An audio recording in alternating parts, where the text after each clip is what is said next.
The Christmas Puppy by Kay Wilson. Read from Beyond the Grave by Jean Shepherd. Even at the age of 9, I knew that I was an animal person, and my parents, much to my dismay, were not. In spite of years of whining, wheedling, and all the creative cajoling my young mind could devise, I remained petless. But during the last 2 weeks before the Christmas of 1955, long weeks that any child will tell you defy the cosmic laws regarding the passage of time, I saw, or rather heard, a glimmer of hope. There were little squeaky sounds emanating from our basement, and I didn't find them familiar. Could they perhaps be animal noises, even puppy sounds? I reasoned that somewhere in the vocal range of an adorable bundle of infant canine love, there had to be quite a variety of squeaks and squawks. It seemed only logical that my long-awaited pet had to be the source of these sounds that filtered up through our floorboards and filled my pre-Christmas heart with hope.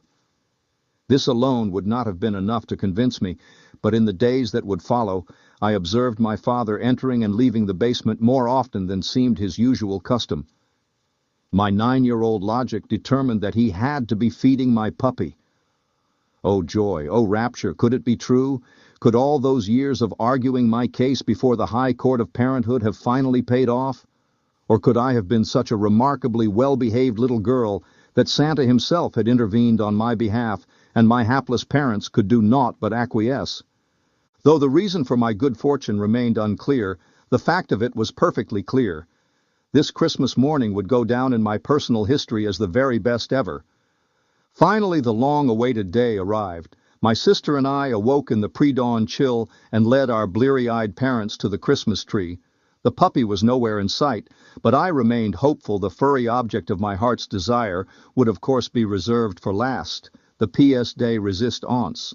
Knowing full well that my glorious moment would only arrive after all the presents had been opened, I unwrapped hurriedly.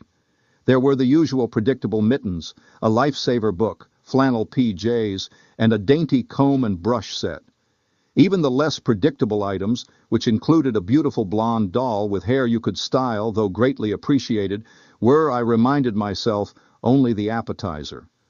With paper torn from every box, proper gratitude expressed, and hugs and kisses exchanged all around, I knew my moment was nearing.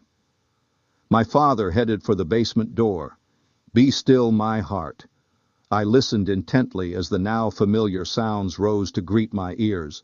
It was only through exercising restraint, usually not found in one so young, that I was able to keep from blurting out, "I decided to name him Lassie." As my father made the ascent from the basement, my heart pounded harder with every footfall, but to my chagrin he emerged, not with my puppy, but with unkind words for coal furnaces, the people who build them, and several of their relatives. My father's temper was legendary, but on this occasion he went from mildly annoyed to volcanic eruption imminent in less than 80 seconds, which was impressive even for him. When the telltale veins on his neck began to show, I realized this might not be the best time to ask him if he forgot to give me one of my Christmas presents. My father's dissertation on the merits of modern heating systems echoed in my ears as I returned to the Christmas tree and its comforts. With a resiliency reserved only for the very young, I began to give Blondie a hairdo any Hollywood starlet would have envied while I munched happily on lifesavers. My sister Jane, who was 3 years my senior, was very ladylike and much better behaved than I, and she pointed out that lifesavers should be consumed only one at a time and allowed to melt quietly rather than crunched noisily. I had suffered the loss of my imaginary puppy with remarkable grace, but one must draw the line somewhere.